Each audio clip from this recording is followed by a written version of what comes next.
Bismillahirrahmanirrahim. Channel kita Indonesia yang Hilang bertemu dengan Mbak Ninis. Beliau adalah Direktur Eksekutif dari Perkumpulan untuk Pemilu dan Demokrasi. Nama lengkapnya Hoerunisa Nur Agustiati. Saya dan saya kira banyak anak bangsa yang bahagia karena bertemu dengan anak muda. Saya sebut anak muda karena usianya lebih muda dari saya, yang peduli pada pemilu, peduli pada demokrasi. Bagi saya ini keistimewaan begitu, karena keistimewaan, kebahagiaan agak jarang begitu maksud saya, anak muda yang punya kepedulian pada tema-tema pada isu-isu pemilu dan demokrasi. Nah, saya mintakan infak ilmu, saya mintakan infak waktu. Kita berdemokrasi ini, Mbak Ninis, khususnya di sesi-sesi pemilu, kita berhadapan dengan kebiasaan orang, bahkan orang menyebutnya korupsi di Indonesia itu budaya begitu. Ada yang disebut dengan serangan pajar dan seterusnya. Nah, Perludem saya kira punya punya tanggung jawab spesial pada bagaimana mengurangi, syukur-syukur meniadakan praktek-praktek politik fulus begitu. Karena apa? Karena kalau terus-terusan bangsa kita digerogoti dengan politik fulus, bisa-bisa negara kita mangfus, Mbak Ninis.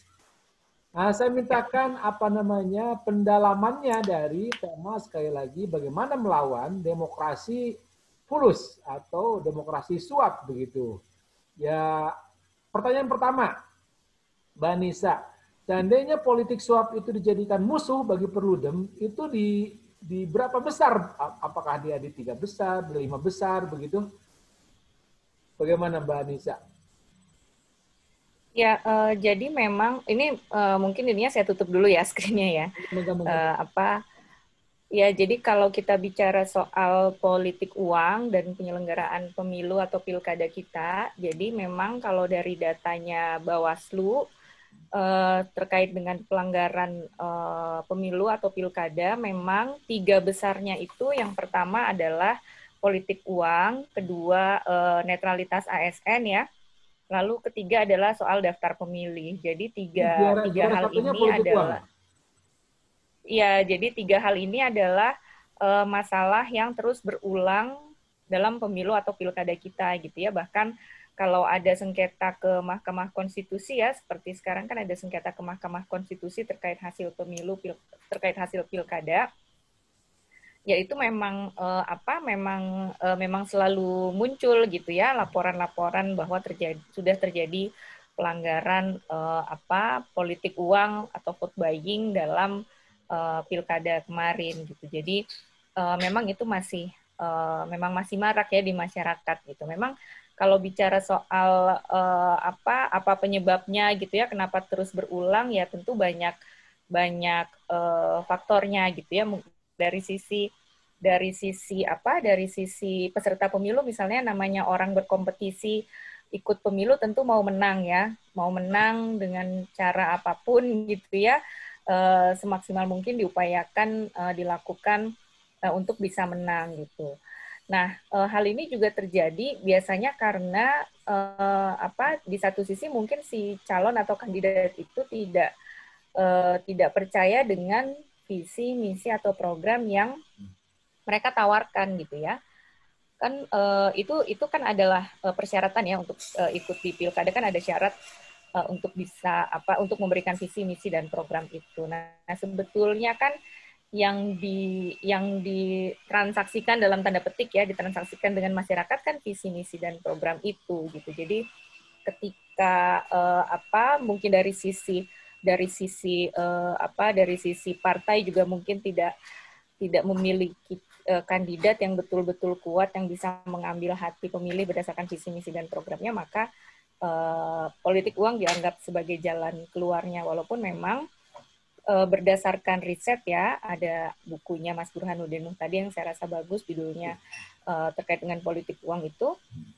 Kalau ditanya apakah efektif, tidak sepenuhnya efektif juga gitu ya. Efektivitas dari memberikan uang kepada pemilih sebetulnya juga tidak tinggi gitu ya. Tidak menjamin juga orang yang dikasih uang itu akan memilih ke dia. Nah, lalu dari sisi apa ya? Dari sisi pemilih, dari sisi pengawasan, dari sisi penegakan hukum, ada situasi di mana kalau di pilkada itu kan ada ketentuan bahwa yang memberi dan yang menerima uang, menjanjikan uang gitu ya, itu sama-sama bisa dipidana, pemberi dan penerimanya.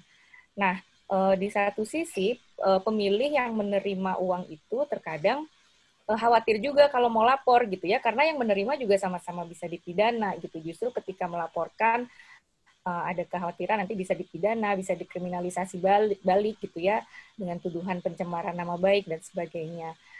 Sehingga ada situasi itu juga, sehingga memang sulit untuk bisa ditemukan, sulit untuk bisa dibuktikan gitu ya, apalagi pelaku lapangannya bukan biasanya kan bukan tim kampanye resmi yang didaftarkan oleh si kandidat ke KPU gitu ya, biasanya itu adalah tim bayangan. Jadi kalau misalnya saya tim bayangan yang memberikan uang kepada pemilih, ya pasti tim resminya akan bilang, oh dia bukan anggota kami karena kan namanya tidak ada dalam daftar yang kami berikan kepada penyelenggara pemilu. Jadi situasi-situasi itu yang menyebabkan bahwa politik uang itu kita tahu itu ada gitu ya, tapi ya sulit sekali untuk bisa diusut sampai ke pelaku intelektualnya.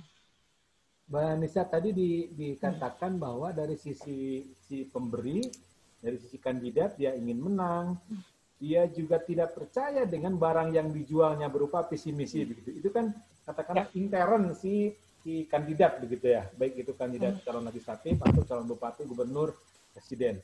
Nah, karena ada dua belah pihak, yang satu dari sisi masyarakatnya begitu. Nah, kalau dari sisi masyarakatnya apakah mereka seperti apa itu? Ya, tadi ya masyarakat, saya rasa ya tentu ada juga yang pragmatis ya. Yang pragmatis, kan kita juga sudah dengar biasanya masyarakat yang meminta gitu ya, ketika ada caleg atau calon kepala daerah yang datang ke daerahnya mau berkampanye juga, kita tidak memungkiri bahwa ada yang memang pragmatis seperti itu. Nah, tapi kembali lagi itu ternyata dari risetnya Mas Burhan juga tidak menjamin bahwa kemudian masyarakat akan memilih gitu ya, memilih orang yang ngasih uang itu gitu ya. Pragmatis saja dikasih uang ya diterima gitu. Jadi itu masih. Nah, kalau dari sisi dari sisi masyarakat sebetulnya sudah banyak juga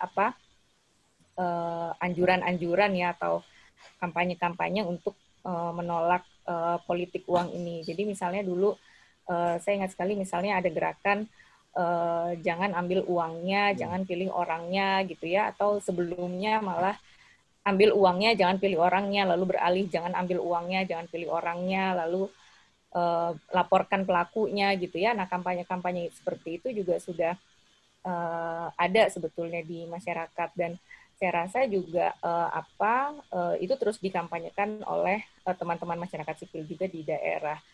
Ya walaupun tadi ya tidak menutup kemungkinan, tidak menutup mata juga bahwa memang ada masyarakat yang pragmatis gitu dengan kondisi ketika dia diberikan oleh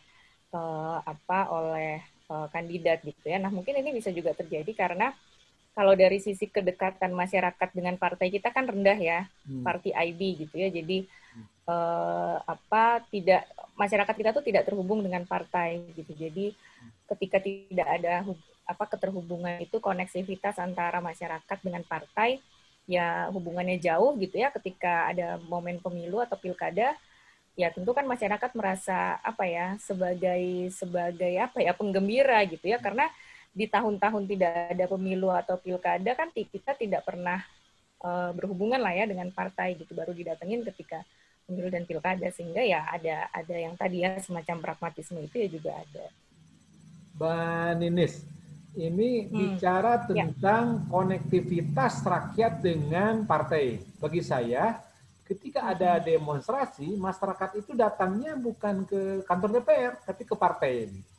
Nah, ketika ada kampanye jangan ambil uangnya, jangan pilih orangnya, mestinya karena yang punya hajatan itu adalah partai, karena yang punya koneksi ke negara itu adalah partai, mestinya yang kampanye itu jangan Perludem, jangan masyarakat, tapi mestinya partai begitu.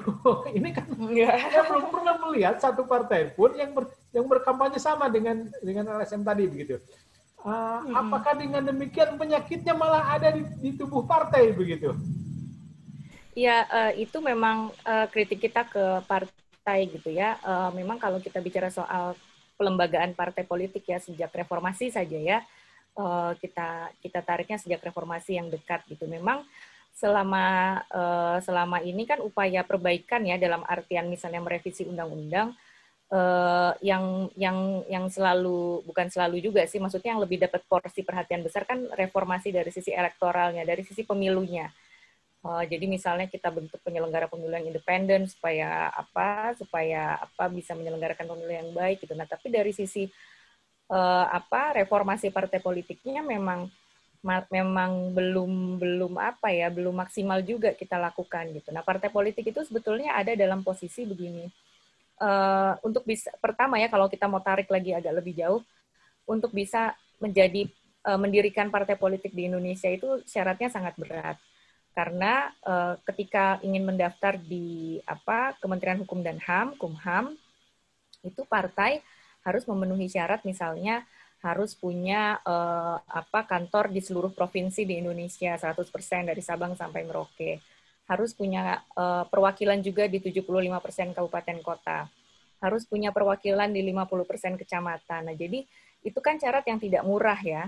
Karena kantor itu kan ya harus ada operasionalnya ya, paling tidak buat bayar listrik, bayar air gitu ya. Bayar orang yang jaga kantor, itu kan butuh uang yang banyak.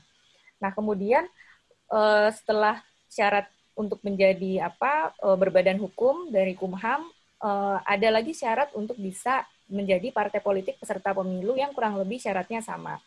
Tadi punya kantor di seluruh wilayah Indonesia, lalu harus punya sekian banyak anggota gitu ya, dan itu akan diverifikasi oleh KPU. Jadi dari sejak awal mendirikan partai pun juga sudah harus menggelontorkan uang yang banyak.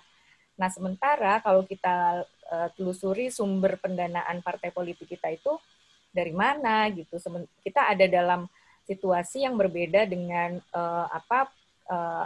tipologi partai kita kan sudah berbeda dengan zaman beberapa waktu lalu yang partai kader, istilahnya partai kader, di mana anggota partai itu ya lumrah saja anggota partai kasih sumbangan, orang kasih sumbangan ke partai gitu. Nah, sekarang kan rasanya sudah jarang ya yang melakukan itu. Jadi ya partai akhirnya tergantung dengan ya orang-orang yang punya ya pemodal lah ya bahasanya ya. Partai tergantung dengan mereka. Nah, kalau kita lihat misalnya kan ada partai-partai yang ternyata dimiliki oleh pengusaha-pengusaha besar gitu ya. Karena ya tadi harus membiayai sekian banyak itu sementara pendanaan partai dari mana gitu ya, paling dari gaji anggota DPR atau DPRD yang dipotong gitu misalnya. Tapi kan itu ternyata juga belum mampu memenuhi operasional, dan itu kan partai harus tidak sekedar saat tahun pemilu saja kantornya harus ada, kan harus terus ada gitu. Untuk pemilu berikutnya dan seterusnya.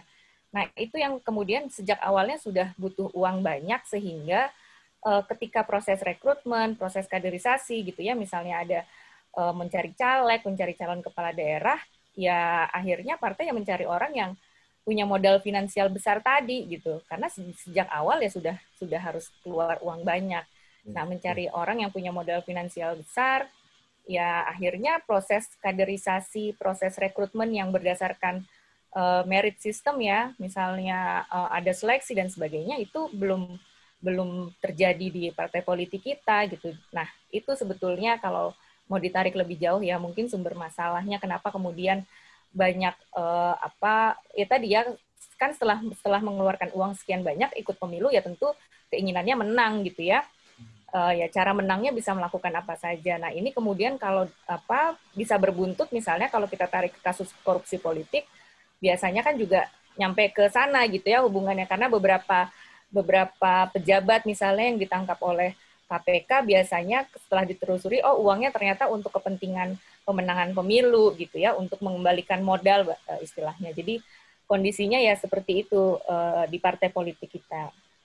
Dengan kata lain, Mbak Hoirun Nisa Tri Agustiati ingin berkata bahwa kurangi persyaratan mendirikan partai, kemudian buka kesempatan masyarakat untuk berpartisipasi, begitu barangkali ya. Nah, lanjut ke ini Mbak Ninis, bagaimana mengeliminir bahkan meniadakan politik uang itu, barangkali ini menjadi tanggung jawab besar dari teman-teman, diantaranya Perludem dan ya katakanlah teman-teman perjuangan dengan Perludem ya. Iya, di kita itu kan kalau untuk ya politik uang tadi ya tadi salah satu ininya kalau kita mau cegah sebetulnya dengan transparansi dana kampanye misalnya, karena sekarang kan pelaporan dana kampanye itu ya kalau kita lihat laporannya ya boleh dikatakan formalitas saja gitu. Jadi melaporkan berapa sumbangan yang masuk, berapa yang dikeluarkan gitu ya, tapi kita tidak pernah mendapatkan informasi yang detail. Misalnya partai melaporkan, oh ini ada mengeluarkan jasa 1 juta, tapi kita tidak pernah tahu jasa ini maksudnya apa ya, detailnya itu untuk apa gitu. Nah, aliran uangnya dari mana gitu ya. Nah, itu juga yang kita tidak pernah bisa dapat gambaran utuhnya, karena memang betul ada audit gitu ya, dana kampanye kan memang diaudit, tapi auditnya ya sekedar tadi ya audit kepatuhan terhadap undang-undang pemilu atau pilkada. Jadi misalnya apakah partai mendapatkan uang dari sumber-sumber yang legal atau tidak gitu. Jadi ya tidak audit investigasi ya istilahnya gitu. Nah, itu sebetulnya yang jadi ya partai kemudian ya melaporkan seininya saja gitu ya.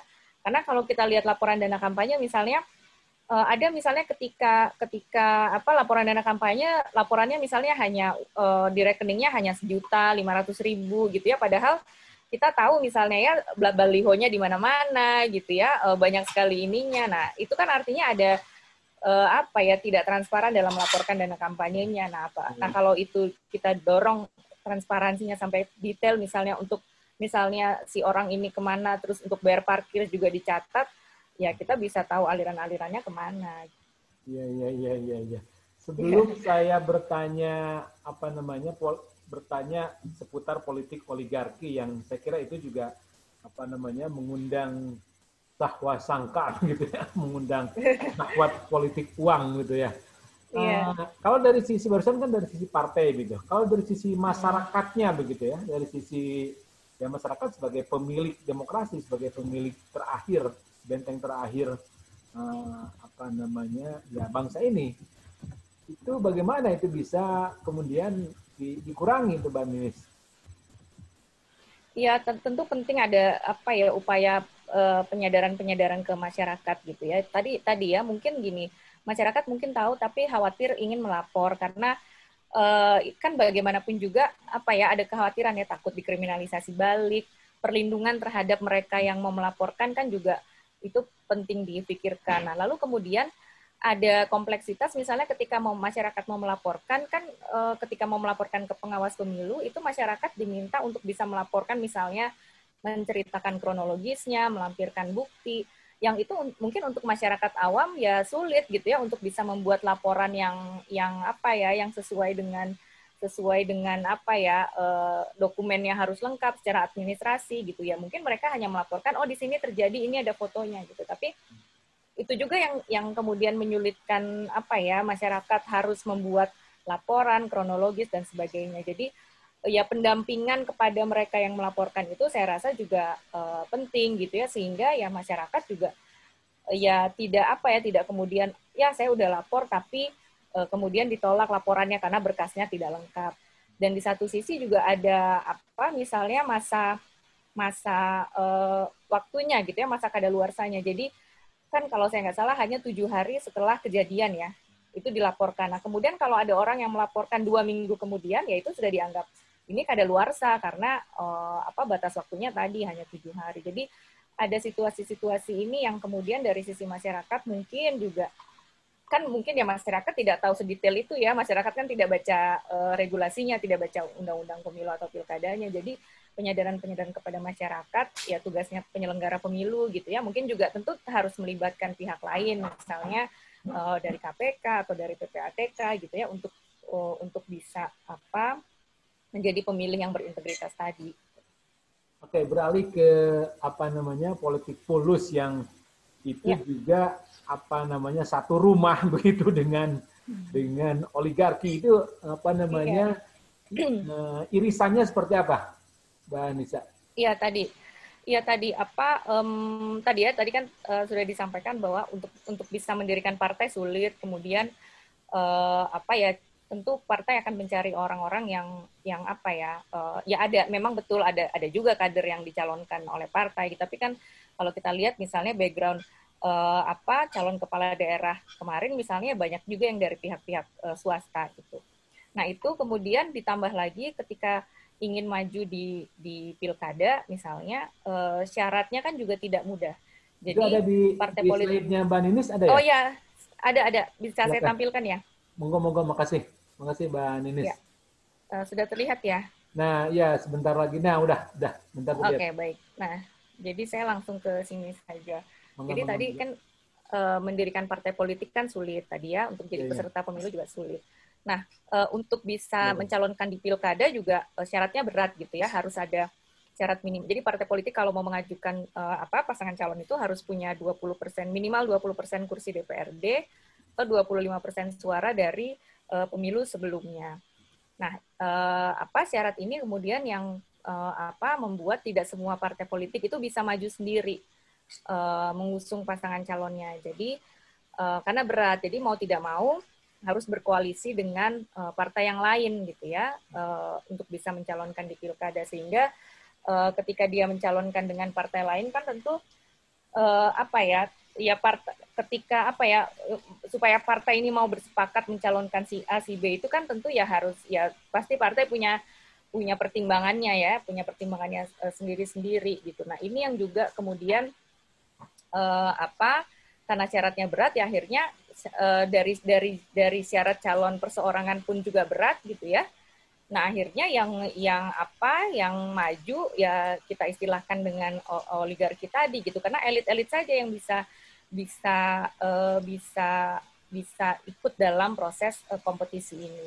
Nah kalau di pilkada yang lalu, kalau ada di pilkada yang lalu kemudian hal ini yang menyebabkan gitu ya Mbak calon Nisa, tunggal itu kemudian ya tolong mundur ke halo belakang sedikit. ya Ini ada demokratisasi di internal ya partai politik belum efektif. ya Bahkan dalam 2-3 hari ini kita melihat partai ini seperti milik keluarga begitu ya. Tadi betul ya Indonesia juga tadi menyebutkan di awal bahwa partai ini milik milik elit, milik pemodal ya begitu ya. Ini ya barangkali bisa dibedah sedikit. Mestinya partai ya. itu milik publik, ini malah jadi pernak-pernik keluarga partai itu. Iya betul, apa karena ya sebetulnya di Undang-Undang Pemilu dan Pilkada itu ada ketentuan bahwa proses pencalonan itu dilakukan secara demokratis dan terbuka. Nah, tapi tidak ada indikatornya yang namanya demokratis dan terbuka itu yang seperti apa?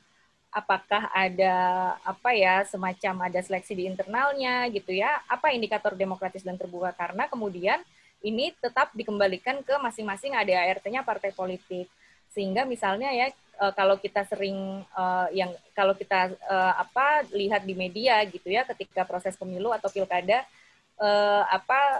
beberapa di beberapa daerah itu misalnya terjadi perbedaan pendapat antara pengurus di daerah dengan pengurus pusat. Jadi misalnya dalam suatu daerah dalam suatu daerah ya yang mau pilkada partai di daerah itu sebetulnya sudah punya orang yang mau diusung gitu ya, dia kader di daerah, dia sudah membesarkan partai gitu ya, sudah lama berkecimpung di partai, tapi kemudian di pusat punya preferensi yang lain gitu ya, di pusat memilih orang lain yang dikatakan lebih populer, misalnya punya modal finansial besar, popularitasnya tinggi. Nah kemudian kader di daerah ini harus mau mengalah dengan apa yang dikehendaki oleh pemerintah, oleh partai di pusatnya, sehingga apa ya ini tadi kan kemudian tidak sehat juga bagi partai politik ketika situasinya seperti ini gitu. Jadi tidak berdasarkan apa ya proses kandidasi, proses rekrutmennya tidak berdasarkan merit system tadi. Jadi lebih lebih apa ya lebih menjaring apa mereka-mereka yang punya modal finansial besar dan sebagainya. Nah, kalau kemudian orang kandidat ini ya, ketika ingin mencalonkan ini ada seorang kandidat yang sangat populer misalnya, kemudian dekat dengan elit, punya hubungan kekerabatan dengan elit partai ataupun elit di pemerintah, modal finansialnya pun besar, tidak jarang justru ketika membentuk koalisi yang sangat gemuk atau ya semua fraksi di DPRD yang ada di suatu daerah itu ya akhirnya mengusung satu pasang ini saja yang kemudian menyebabkan calon tunggal di daerah gitu. Jadi ini fenomena yang terjadi di pilkada kita karena ya memang calon tunggal diperbolehkan oleh Mahkamah Konstitusi. Nah, kalau kita bicara soal calon tunggal, dari pilkada ke pilkada kita memang jumlahnya terus bertambah gitu ya. Jadi di pilkada 2015 itu ada 3 daerah, di pilkada 2017 ada 9 daerah, di pilkada 2018 ada 16 daerah, dan kemudian di pilkada 2020 kemarin ada 25 daerah. Jadi ini datanya belum saya update ya, jadi seharusnya ini 25 daerah. Maaf. Nah, ini terus bertambah gitu fenomena calon tunggalnya. Calon tunggal itu artinya ya calonnya hanya ada satu pasang. Di daerah itu di surat suaranya ya isinya kolom kosong si calon tunggal ini dengan kolom kosong gitu. Nah, fenomena calon tunggal ini kan tentu anomali ya dalam demokrasi kita karena yang namanya pemilu, yang namanya pilkada kan ya tadi esensinya kan ada kompetisi. Kompetisinya ya antar orang gitu ya, orang dengan orang, pasangan calon. Nah, tidak dengan kotak kosong.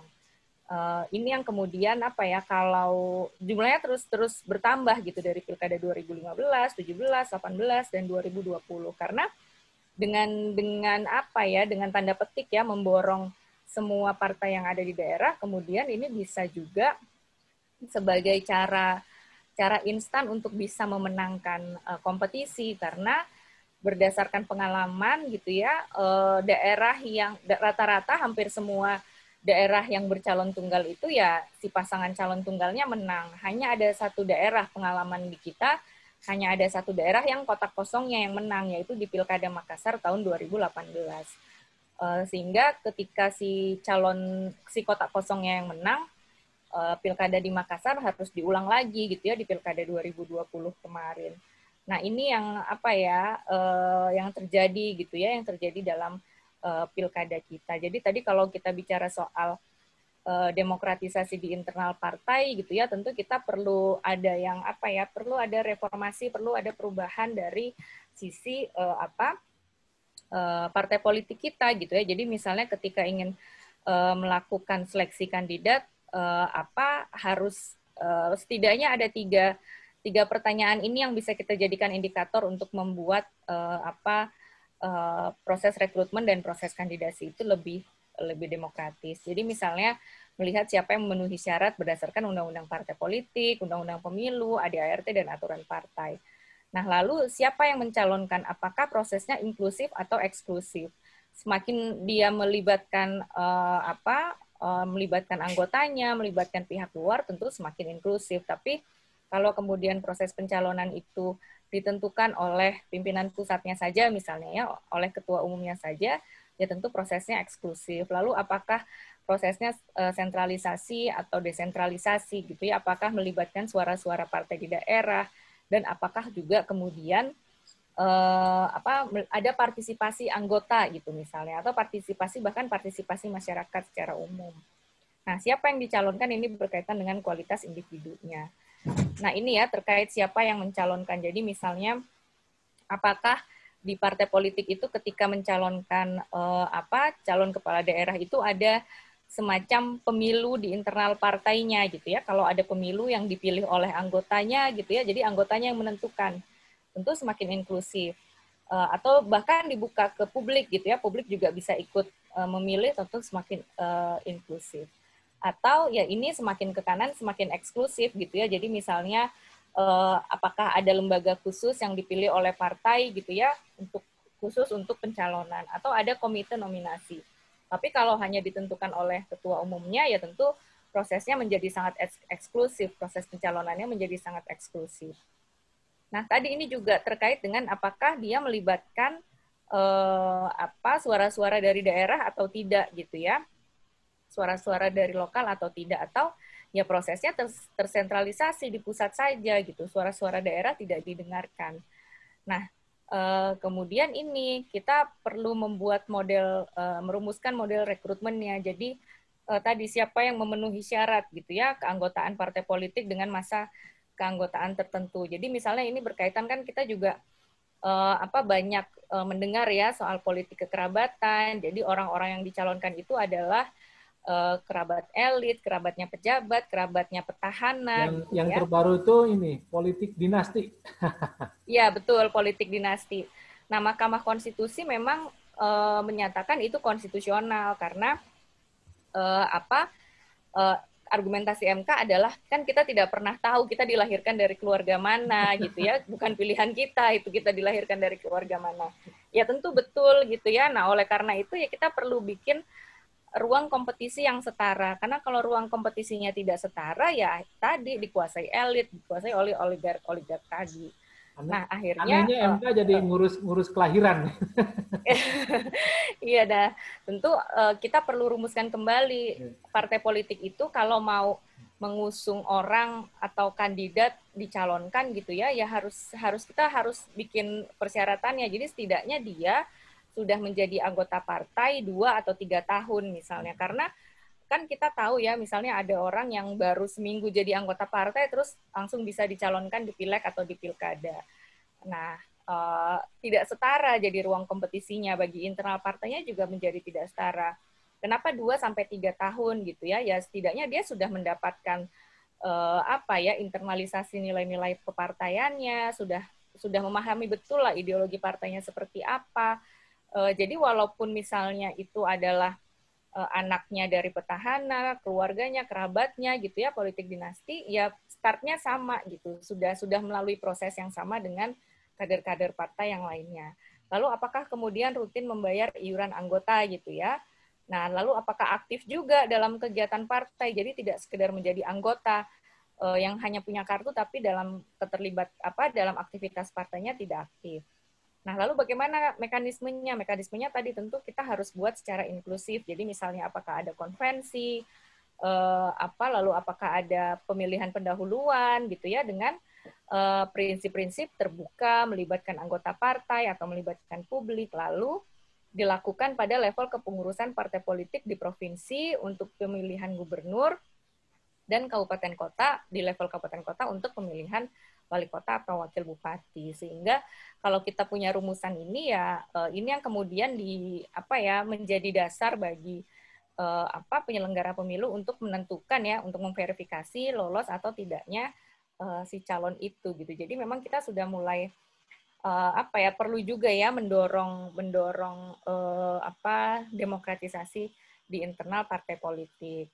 Nah, ini kalau kita bicara rekomendasi kebijakannya tadi ya kalau dari kami sendiri merekomendasikan bahwa ya syarat minimal jumlah kursi dan jumlah suara yang tadi 20% dan 25% suara itu dihilangkan saja gitu ya, karena itu menyulitkan. Jadi partai politik itu tidak bisa mengusung pasangan calonnya sendiri. Tentu kan partai politik akhirnya harus mengusung orang dari partai lain gitu ya. Terkadang kan begitu ya, bukan dari partainya tapi diusung dalam pilkada gitu. Nah, itu kan tentu ya tidak ideal ya. Partai politik kan tentu juga ingin gitu ya, tentu juga punya orang yang ingin dimajukan tapi terganjal persyaratan tadi. Lalu untuk jalur perseorangan juga syaratnya dikurangi gitu ya, karena syarat untuk calon perseorangan maju di pilkada kita juga juga berat gitu ya, syaratnya cukup berat mengumpulkan dukungan. Nah, tadi ini mungkin ini usulan yang tidak populer gitu ya bagi masyarakat. Jadi menaikkan alokasi dana negara untuk partai politik. Partai politik kita kan memang mendapatkan alokasi dana dari negara ya, partai politik yang punya kursi di DPR. Besarannya Rp1.000 per suara untuk anggota DPR, Rp1.200 per suara untuk DPRD provinsi dan Rp1.500 per suara untuk DPRD kabupaten kota. Nah, karena tadi ada kondisi di mana partai itu bergantung pada sumber-sumber pembiayaan atau pendanaan yang berasal dari pemodal ya istilahnya ya, orang yang punya uang.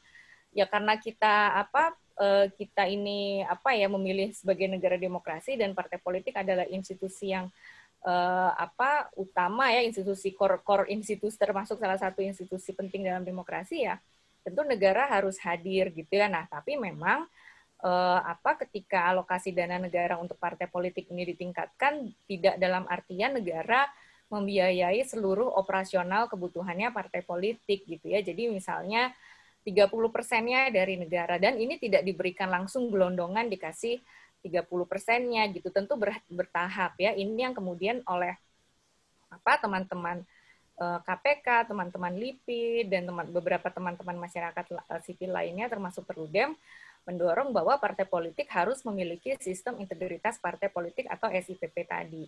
Di dalamnya ada standar etika, kaderisasi yang berintegritas, rekrutmen yang berintegritas, dan tata kelola keuangan yang transparan dan akuntabel. Jadi kalau partai misalnya sudah bisa menerapkan SIPP ini, misalnya di tahun pertama diberikan alokasi dana negaranya sekian, misalnya 5% dari total kebutuhannya. Lalu kalau semakin baik ditambah lagi, semakin baik ditambah lagi, seperti itu. Jadi bertahap ya, memberikan insentif bagi partainya. Dan saya rasa juga yang menjadi dorongannya adalah supaya ada reward dan punishment gitu ya, bukan punishment mungkin istilahnya ya, insentif dan disinsentif gitu. Jadi misalnya ketika partai politiknya semakin baik ditambah, tapi kalau ternyata partai politiknya tidak menerapkan SIPP ini, apakah di tahun berikutnya kemudian dananya dikurangi gitu ya? Apakah harus mengembalikan dan sebagainya, itu yang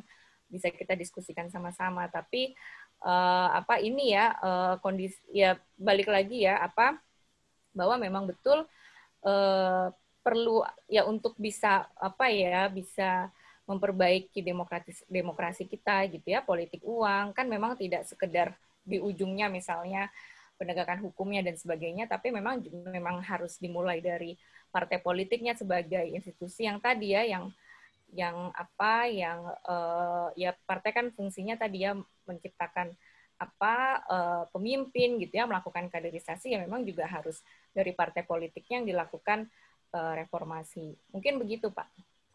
Ya, Mbak Nisa, terakhir barangkali. Ya. Ketika hajatan pemilu yang senyatanya mengundang hasrat orang untuk berpolitik uang, kurang lebih tadi demikian.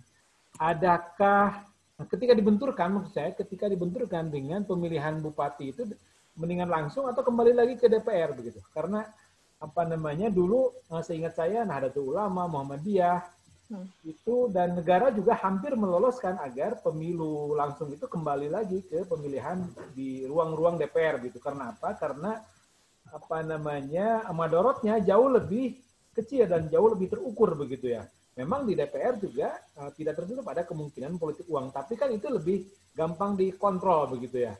Daripada sekarang politik uang lebih menjadi menjadi buih lagi begitu.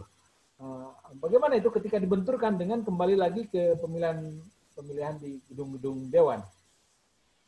Iya, tentu karena kalau untuk pemilihan kepala daerah kan tidak secara eksplisit konstitusi bilangnya pemilihan secara langsung, berbeda dengan presiden ya. Kalau presiden kan secara di konstitusi disebutkan pemilihan secara langsung. Jadi ya memang memang muncul wacana-wacana itu.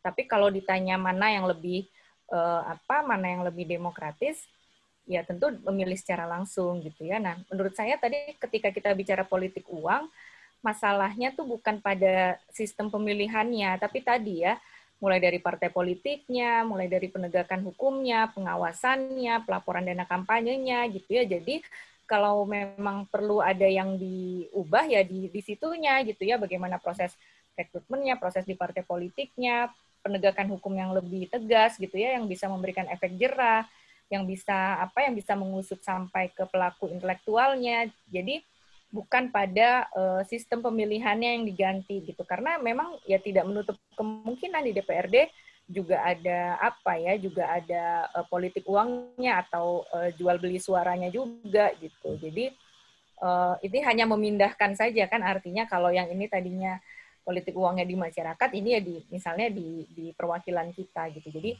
ya memang menurut saya sih ya memang masih relevan kalau kita pertahankan sistem pemilihan kepala daerah secara langsung. Ya, makasih Mbak Ninis. Hanya Allah yang akan, dan saya yakin berhak mengganti semua amal baik, semua ilmu yang dibuang, yang diinfakkan ini ke masyarakat lewat YouTube kami.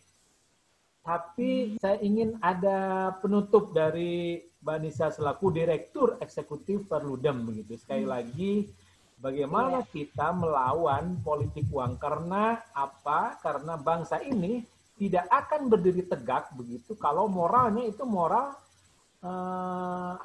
moral serangan pajar begitu. Oke, Mbak Nisa. Iya, betul.